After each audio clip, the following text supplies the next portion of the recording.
사흘 전 국민의힘은 농지법 위반 의혹을 받는 한무경 의원을 제명하기로 했습니다. 한 의원이 보유한 농지는 약 11만 제곱미터인데 대부분 농사를 짓지 않고 있습니다. 그런데 저희가 확인해보니 권익위원회조차 조사조차 하지 못한 가족 농지가 또 있었습니다. 한 의원 아들 땅인데 정작 권익위가 문제 삼은 땅보다 더 넓고 그중 일부는 농지법 위반 처분까지 받았습니다. 강희영 기자입니다. 빽빽한 나무로 숲처럼 보이지만 이곳은 한무경 의원이 소유한 농지입니다. 지난 2004년부터 세 차례에 걸쳐 약 11만 제곱미터를 사들였습니다. 농사를 지으려는데 너무 비탈이라서 농사가 안 됐어요. 농지라 농사를 지어야지만 전체 면적의 약 97%가 방치된 상태입니다. 권익위가 농지법 위반 의혹이 있다고 본 이유입니다. 실제 관할 지자체도 지난 5월 해당 땅에 대해 농지법 위반으로 행정처분을 내렸습니다. 한 의원 측은 노후 생활을 위해 사들인 땅으로 공소시효가 지났을 뿐더러 경사가 15도라 경작이 어렵다고 해명했습니다.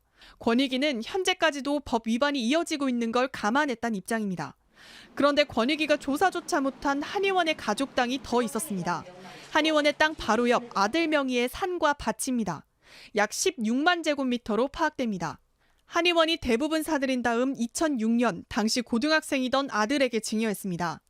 아들은 또 지난 2013년 약 390제곱미터 규모의 농지를 직접 구입했는데 해당 땅 역시 한 의원과 같은 시기에 농지법 위반 처분을 받은 것으로 확인됐습니다.